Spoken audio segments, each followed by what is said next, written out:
Welcome to the Buddha's Wisdom Podcast. This episode is a narration of the 36th Sutta of the Middle Discourses of the Buddha, the Mahasaccaka Sutta, which translates as the Longer Discourse with Saccaka. In this discourse, the Buddha and Saccaka discuss the difference between physical and mental development. The Buddha gives a long account of the various practices he did before awakening, detailing the astonishing lengths he took to mortify the body. This translation of the Mahasaccaka Sutta is by Bhikkhu Sujato and was sourced from Sutta Central. If you'd like to understand more about this sutta, you could listen to a sutta study class led by Ajahn Brahm about it. There is a link to this in the description below. May you all benefit from hearing the original teachings of the Buddha.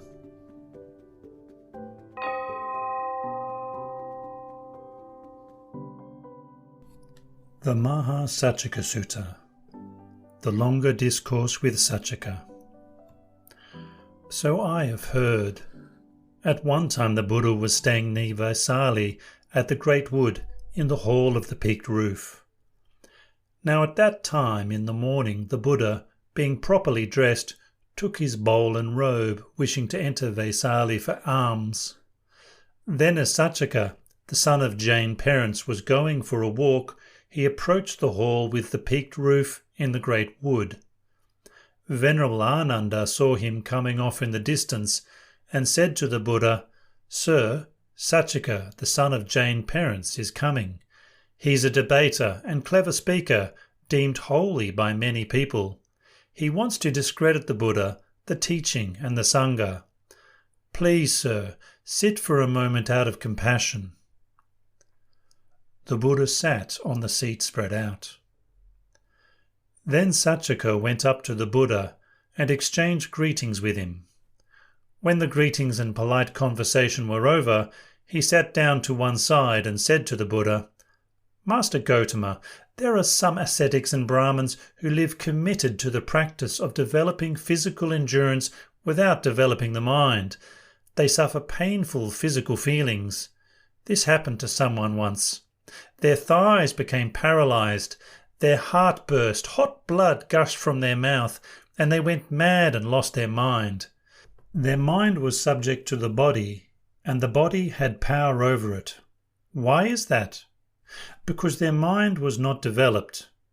There are some ascetics and Brahmins who live committed to the practice of developing the mind without developing physical endurance. They suffer painful mental feelings. This happened to someone once.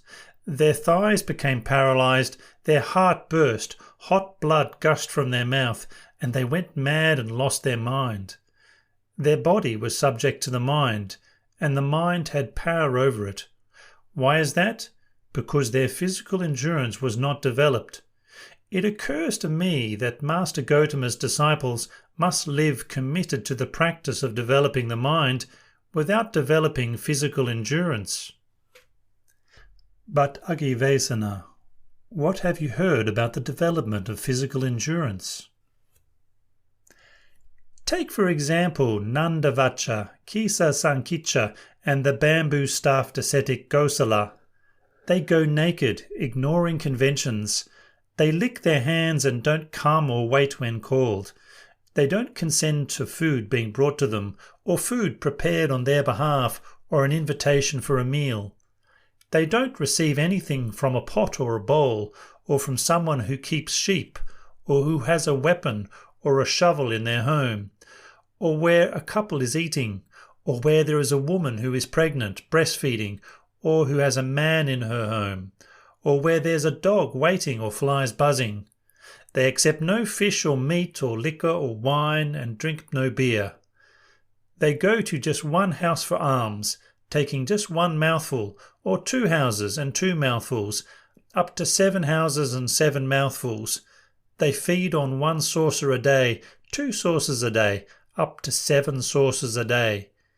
They eat once a day, once every second day, up to once a week, and so on, even up to once a fortnight. They live committed to the practice of eating food at set intervals. But Agivesana, do they get by on so little? No, Master Gotama. Sometimes they eat luxury fresh and cooked foods and drink a variety of luxury beverages. They gather their body strength, build it up, and get fat. What they earlier gave up, they later got back. That is how there is the increase and decrease of this body. But Agivesana, what have you heard about the development of the mind? When Saccaka was questioned by the Buddha about the development of the mind, he was stumped. So the Buddha said to Saccaka, "The development of physical endurance that you have described is not the legitimate development of physical endurance in the Noble One's training. And since you don't even understand the development of physical endurance, how can you possibly understand the development of the mind? Still, as to how someone is undeveloped in physical endurance and mind, and how someone is developed in physical endurance and mind, listen and apply your mind well. I will speak." "Yes, sir," replied Saccaka. The Buddha said this, "And how is someone undeveloped in physical endurance and mind?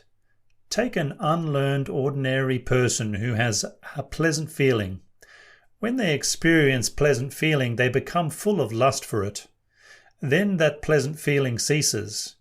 And when it ceases, a painful feeling arises. When they suffer painful feeling, they sorrow and wail and lament, beating their breast and falling into confusion. Because their physical endurance is undeveloped, pleasant feelings occupy the mind. And because their mind is undeveloped, painful feelings occupy the mind. Anyone whose mind is occupied by both pleasant and painful feelings like this is undeveloped both in physical endurance and in mind." And how is someone developed in physical endurance and mind? Take a learned, noble disciple who has a pleasant feeling. When they experience pleasant feeling, they don't become full of lust for it. Then that pleasant feeling ceases. And when it ceases, painful feeling arises. When they suffer painful feelings, they don't sorrow or wail or lament, beating their breast and falling into confusion. Because their physical endurance is developed, pleasant feelings don't occupy the mind. And because their mind is developed, painful feelings don't occupy the mind. Anyone whose mind is not occupied by both pleasant and painful feelings like this is developed both in physical endurance and in mind. I am quite confident that Master Gotama is developed in physical endurance and in mind. Your words are clearly invasive and intrusive, Agivesana. Nevertheless, I will answer you. Ever since I have shaved off my hair and beard, dressed in ochre robes, and went forth from the lay life to homelessness, it has not been possible for any pleasant or painful feeling to occupy my mind. Master Gotama mustn't have experienced the kind of pleasant or painful feelings that would occupy the mind. How could I not, Agivesana? Before my awakening, when I was still unawakened but intent on awakening, I thought, living in a house is cramped and dirty, but the life of one gone forth is wide open. It's not easy for someone living at home to lead the spiritual life utterly full and pure, like a polished shell. Why don't I shave off my hair and beard, dress in ochre robes, and go forth from the lay life to homelessness? Some time later, while still with pristine black hair, blessed with youth, and in the prime of life, though my mother and father wished otherwise, weeping with tearful faces, I shaved off my hair and beard, dressed in ochre robes, and went forth from the lay life into homelessness. Once I had gone forth, I set out to discover what is skillful, seeking the supreme state of sublime peace. I approached Alara Kalama and said to him, "Reverend Kalama, I wish to lead the spiritual life in this teaching and training." Alara Kalama replied, "Stay, Venerable. This teaching is such, that a sensible person can soon realize their own tradition with their own insight and live having achieved it. I quickly memorized that teaching. As far as lip recital and oral recitation went, I spoke the doctrine of knowledge, the elder doctrine. I claimed to know and see, and so did others. Then it occurred to me, it is not solely by mere faith that Alara Kalama declares, I realize this teaching with my own insight and live having achieved it. Surely he meditates knowing and seeing this teaching. So I approached Alara Kalama and said to him, Reverend Kalama, to what extent do you say you've realized this teaching with your own insight? When I said this, he declared the dimension of nothingness. Then it occurred to me, it's not just Alara Kalama who has faith, energy, mindfulness, immersion and wisdom. I too have these things. Why don't I make an effort to realize the same teaching that Alara Kalama says he has realized with his own insight? I quickly realized that teaching with my own insight and lived having achieved it. So I approached Alara Kalama and said to him, Reverend Kalama, is it up to this point that you realize this teaching with your own insight and declare having achieved it? I have, Reverend. I too have realized this teaching with my own insight up to this point and live having achieved it. We are fortunate, Reverend, so very fortunate to see a venerable such as yourself as one of our spiritual companions. So the teaching that I've realized with my own insight and declare having achieved it, you've realized with your own insight and dwell having achieved it. The teaching that you've realized with your own insight and dwell having achieved it, I've realized with my own insight and declare having achieved it. So the teaching that I know, you know, and the teaching you know, I know. I am like you and you are like me. Come now, Reverend, we should both lead this community together. And that is how my teacher Alara Kalama placed me, his student, on the same position as him and honoured me with lofty praise. Then it occurred to me, this teaching doesn't lead to disillusionment, dispassion, cessation, peace, insight, awakening and extinguishment. It only leads as far as rebirth in the dimension of nothingness. Realizing that this teaching was inadequate, I left disappointed. I set out to discover what is skillful, seeking the supreme state of sublime peace. I approached Uddaka, son of Rama, and said to him, Reverend, I wish to lead the spiritual life in this teaching and training. Uddaka replied, Stay, Venerable. This teaching is such that a sensible person can soon realize their own tradition with their own insight and live having achieved it. I quickly memorized that teaching. As far as lip recital and oral recitation went, I spoke the doctrine of knowledge, the elder doctrine. I claimed to know and see, and so did others. Then it occurred to me, it is not solely by mere faith that Rama declared, I realize this teaching with my own insight and live having achieved it. Surely he meditated knowing and seeing this teaching. So I approached Uddaka, son of Rama, and said to him, Reverend, to what extent did Rama say he had realized this teaching with his own insight? When I said this, Uddaka, son of Rama, declared the dimension of neither perception nor non-perception. And then it occurred to me, it's not just Rama who had faith, energy, mindfulness, immersion and wisdom. I too have these things. Why don't I make an effort to realize the same teaching that Rama said he had realized with his own insight? I quickly realized that teaching with my own insight and lived having achieved it. So I approached Uddaka, son of Rama, and said to him, Reverend, had Rama realized this teaching with his own insight up to this point and declared having achieved it? He had, Reverend. I too have realized this teaching with my own insight up to this point and live having achieved it. We are fortunate, Reverend, so very fortunate to see a venerable such as yourself as one of our spiritual companions. The teaching that Rama had realized with his own insight and declared having achieved it, you have realized with your own insight and dwell having achieved it. The teaching that you've realized with your own insight and dwell having achieved it, Rama had realized with his own insight and declared having achieved it.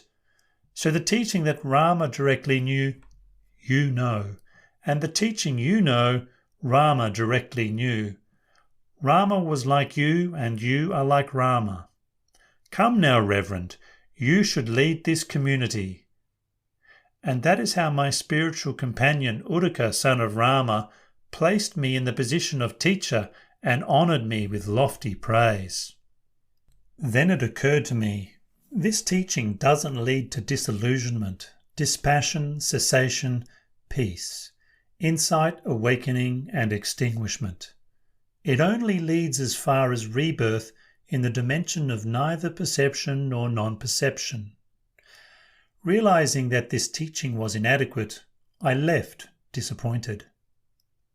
I set out to discover what is skillful, seeking the supreme state of sublime peace. Travelling stage by stage in the Magadhan lands, I arrived at Sananigama in Uruvela. There I saw a delightful park, a lovely grove with a flowing river that was clean and charming with smooth banks, and nearby was a village to go for alms. Then it occurred to me, this park is truly delightful, a lovely grove with a flowing river that's clean and charming with smooth banks, and nearby there's a village to go for alms. This is good enough for striving for a gentleman wanting to strive. So I sat down right there thinking, this is good enough for striving. And then these three examples, which were neither supernaturally inspired nor learned before in the past, occurred to me. Suppose there was a green sappy log and it was lying in water. Then a person comes along with a drill stick, thinking to light a fire and produce heat. What do you think, Agivasena? By drilling the stick against that green sappy log lying in water, could they light a fire and produce heat? No, Master Gotama. Why not? Because it's a green sappy log and it's lying in the water. That person will eventually get weary and frustrated. In the same way, there are ascetics and Brahmins who don't live withdrawn in body and mind from sensual pleasures. They haven't internally given up or stilled desire, affection, infatuation, thirst, and passion for sensual pleasures. Regardless of whether or not they feel painful, sharp, severe, acute feelings due to overexertion, they are incapable of knowledge and vision of supreme awakening. This was the first example that occurred to me. Then a second example occurred to me. Suppose there was a green sappy log and it was lying on dry land far from water. Then a person comes along with a drill stick, thinking to light a fire and produce heat. What do you think, Agivesana? By drilling the stick against that green sappy log on dry land far from water, could they light a fire and produce heat? No, Master Gotama. Why not? Because it's still a green sappy log, despite the fact that it's lying on dry land far from water. That person will eventually get weary and frustrated. In the same way, there are ascetics and Brahmins who live withdrawn in body and mind from sensual pleasures, but they haven't internally given up or stilled desire, affection, infatuation, thirst and passion for sensual pleasures. Regardless of whether or not they suffer painful, sharp, severe, acute feelings due to overexertion, they are incapable of knowledge and vision of supreme awakening. This was the second example that occurred to me. Then a third example occurred to me. Suppose there was a dried up, withered log, and it was lying on dry land far from the water. Then a person comes along with a drill stick, thinking to light a fire and produce heat. What do you think, Agivesana? By drilling the stick against that dried up, withered log on dry land far from water, could they light a fire and produce heat? Yes, Master Gotama. Why is that? Because it's a dried up, withered log, and it's lying on dry land far from water. In the same way, there are ascetics and Brahmins who live withdrawn in body and mind from sensual pleasures, and they have internally given up and stilled desire, affection, infatuation, thirst and passion for sensual pleasures. Regardless of whether or not they suffer painful, sharp, severe, acute feelings due to overexertion, they are capable of knowledge and vision, of supreme awakening. This was the third example that occurred to me. These are the three examples which are neither supernaturally inspired nor learned before in the past that occurred to me. Then it occurred to me, why don't I, with clenched teeth and tongue pressed against the roof of my mouth, squeeze, squash and scorch the mind with mind? So that's what I did, until sweat ran from my armpits. It was like when a strong man grabs a weaker man by the head or throat or shoulder and squeezes, squashes and crushes them. In the same way, with teeth clenched and tongue pressed against the roof of my mouth, I squeezed, squashed and crushed the mind with mind, until sweat ran from my armpits. My energy was roused up and unflagging, and my mindfulness was established and lucid. But my body was disturbed, not tranquil, because I'd pushed too hard with that painful striving. But even such painful feeling did not occupy my mind. Then it occurred to me, why don't I practice the breathless absorption? So I cut off my breathing through my mouth and nose. But then winds came out my ears making a loud noise, like the puffing of a blacksmith's bellows. My energy was roused up and unflagging, and my mindfulness was established and lucid. But my body was disturbed, not tranquil, because I'd pushed too hard with that painful striving. But even such painful feeling did not occupy my mind. Then it occurred to me, why don't I keep practicing the breathless absorption? So I cut off my breathing through my mouth and nose and ears. But then strong winds ground my head, like a strong man was drilling into my head with a sharp point. My energy was roused up and unflagging, and my mindfulness was established and lucid. But my body was disturbed, not tranquil, because I pushed too hard with that painful striving. But even such painful feeling did not occupy my mind.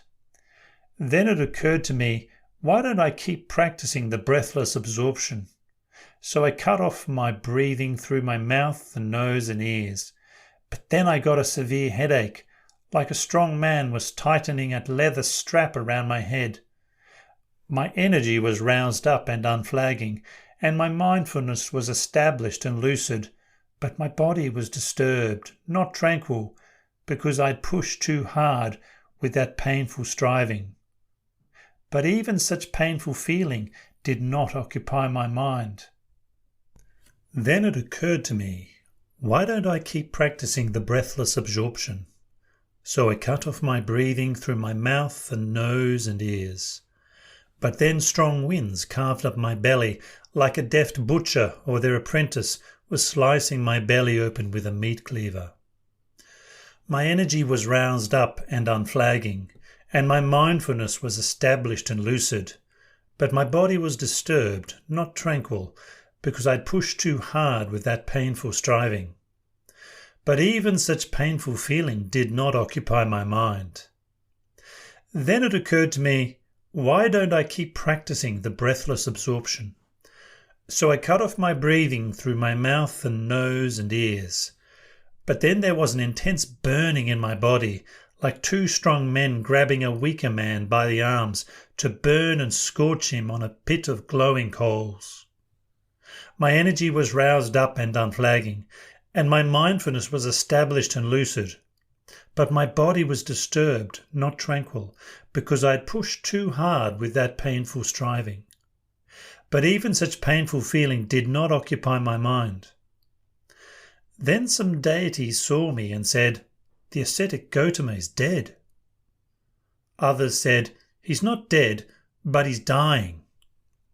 Others said, "He's not dead or dying. The ascetic Gautama is a perfected one, for that is how the perfected ones live." Then it occurred to me, why don't I practice completely cutting off food? But deities came to me and said, "Good sir, don't practice totally cutting off food. If you do, we'll infuse divine nectar into your pores and you will live on that." Then I thought, if I claim to be completely fasting while these deities are infusing divine nectar into my pores, that would be a lie on my part. So I dismissed those deities, saying, "There's no need." Then it occurred to me, why don't I just take a little bit of food each time, a cup of broth made from mung beans, horse gram, chickpeas or green gram? So that's what I did until my body became extremely emaciated. Due to eating so little, my limbs became like the joints of an 80-year-old or a corpse. My bottom became like a camel's hoof, my vertebrae stuck out like the beads on a string, and my ribs were as gaunt as the broken-down rafters on an old barn. Due to eating so little, the gleam of my eyes sank deep in their sockets, like the gleam of water sunk deep down a well. Due to eating so little, my scalp shriveled and withered like a green bitter gourd in the wind and sun. Due to eating so little, the skin of my belly stuck to my backbone, so that when I tried to rub the skin of my belly, I grabbed my backbone, and when I tried to rub my backbone, I rubbed the skin of my belly. Due to eating so little, when I tried to urinate or defecate, I fell face down right there. Due to eating so little, when I tried to relieve my body by rubbing my limbs with my hands, the hair, rotted at its roots, fell out. Then some people saw me and said, "The ascetic Gautama is black."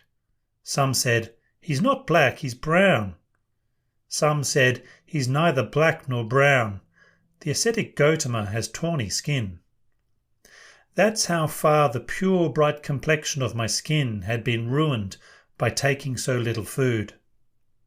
Then I thought, whatever ascetics and Brahmins have experienced painful, sharp, severe, acute feelings due to overexertion, whether in the past, future or present, this is as far as it goes.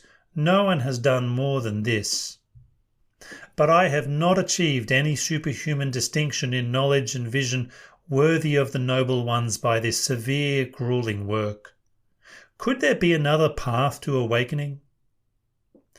Then it occurred to me, I recall sitting in the cool shade of the rose apple tree while my father, the Sakyan, was off working.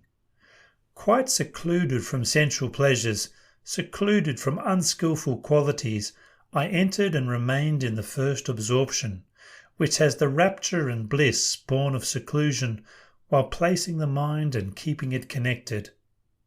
Could that be the path of awakening? Stemming from that memory came the realization, that is the path to awakening. Then it occurred to me, why am I afraid of that pleasure? For it has nothing to do with sensual pleasures or unskilful qualities. Then I thought, I'm not afraid of that pleasure, for it has nothing to do with sensual pleasure or unskilful qualities. Then I thought, I can't achieve that pleasure with a body so excessively emaciated. Why don't I eat some solid food, some rice and porridge? So I ate some solid food.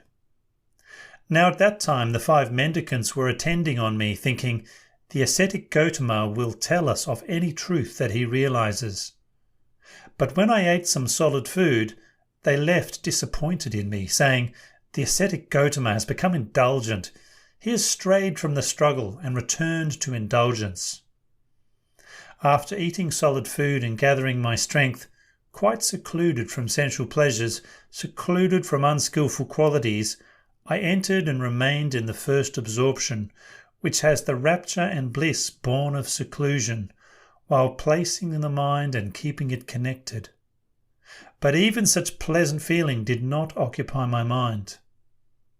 As the placing of the mind and keeping it connected were stilled, I entered and remained in the second absorption, which has the rapture and bliss born of immersion, with internal clarity and mind at one, without placing the mind and keeping it connected.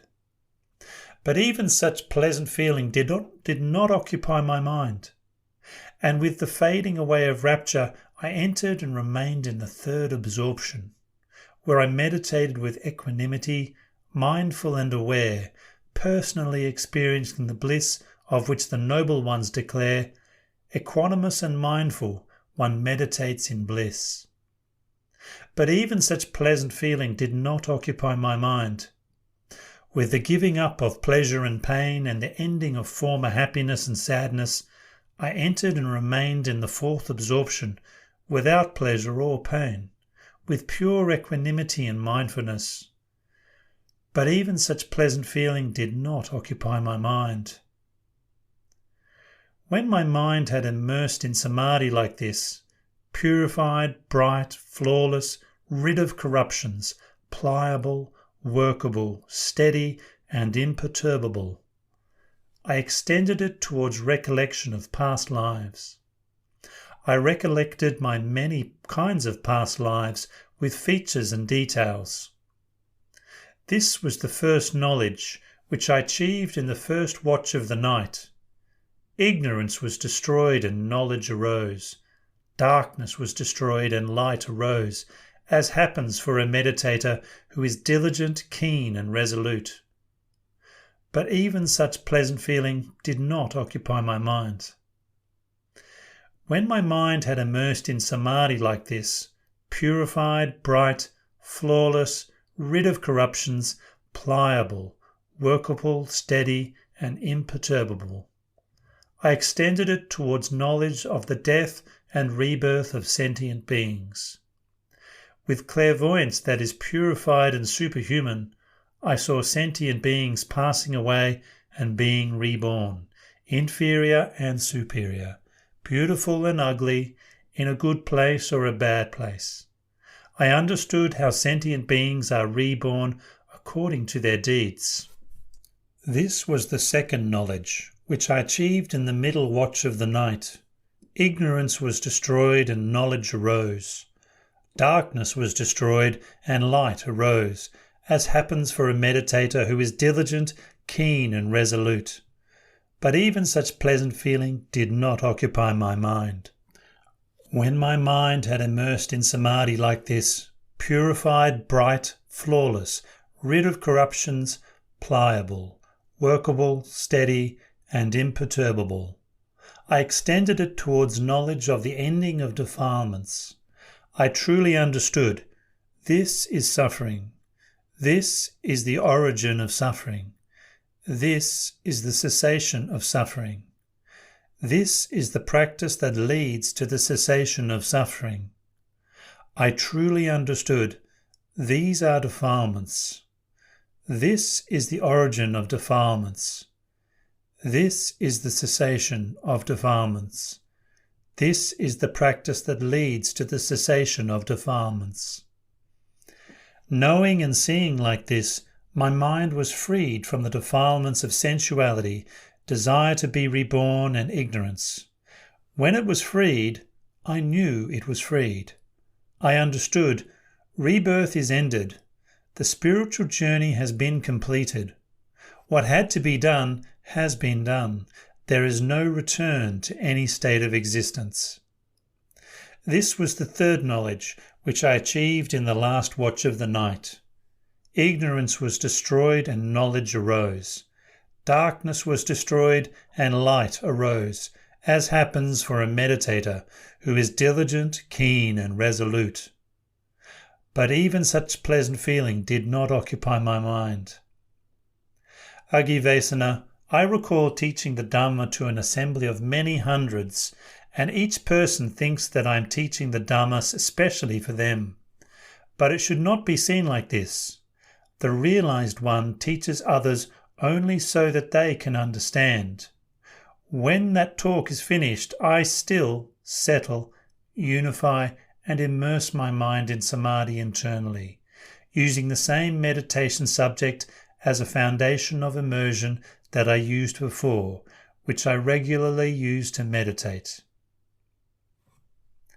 I believe that of the Master Gotama, just like a perfected one, a fully awakened Buddha. But do you ever recall sleeping during the day? I do recall that in the last month of summer, I have spread out my outer robe folded in four and lain down in the lion's posture on the right side, placing one foot on top of the other, mindful and aware. Some ascetics and Brahmins call that deluded abiding. That's not how to define whether someone is deluded or not. But as to how to define whether someone is deluded or not, listen and apply your mind well. I will speak. Yes, sir, replied Saccaka. The Buddha said this: anyone who has not given up the defilements that are corrupting, leading to future lives, hurtful, resulting in suffering and future rebirth, old age and death, is deluded, I say. For it's not giving up the defilements that makes you deluded. Anyone who has given up the defilements that are corrupting, leading to future lives, hurtful, resulting in suffering and future rebirth, old age and death, is not deluded, I say. For it's giving up the defilements that makes you not deluded. The realized one has given up the defilements that are corrupting, leading to future lives, hurtful, resulting in suffering and future rebirth, old age and death. He has cut them off at the root, made them like a palm stump, obliterated them so they are unable to arise in the future. Just as a palm tree with its crown cut off is incapable of further growth, in the same way, the realized one has given up the defilements so they are unable to arise in the future. When he had spoken, Saccaka said to him, "It's incredible, Master Gotama, it's amazing. How when Master Gotama is repeatedly attacked with inappropriate and intrusive criticism, the complexion of his skin brightens and the colour of his face becomes clear, just like a perfected one, a fully awakened Buddha. I recall taking on Purana Kassapa in debate. He dodged the issue, distracting the discussion with irrelevant points and displaying annoyance, hate and bitterness. But when Master Gotama is repeatedly attacked with inappropriate and intrusive criticism, the complexion of his skin brightens and the colour of his face becomes clear, just like a perfected one, a fully awakened Buddha. I recall taking on the bamboo staffed ascetic Gosala, Ajita of the hair blanket, Pakuda Kachayana, Sanjaya Belatiputta, and the Jain ascetic of the Nyataka clan in debate. They all dodged the issue, distracting the discussion with irrelevant points and displaying annoyance, hate and bitterness. But when Master Gotama is repeatedly attacked with inappropriate and intrusive criticism, the complexion of his skin brightens and the colour of his face becomes clear, just like a perfected one, a fully awakened Buddha. Well now, Master Gotama, I must go. I have many duties and much to do. Please, Agivesana, go at your convenience. Then Saccaka, the son of Jain parents, having approved and agreed with what the Buddha said, got up from his seat and left.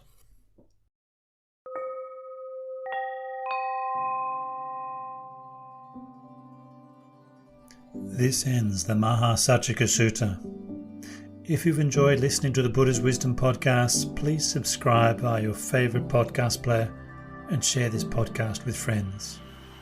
If you'd like to find out more about the Buddha's Wisdom podcast, you can go to the everydaydhamma.net website, where you'll find all previous episodes along with the text version of the sutta. If you'd like to support this free distribution Dhamma project by making a one-off or recurring donation, follow the Ko-Fi link in the show notes below. Thank you for listening. May you all find happiness and peace.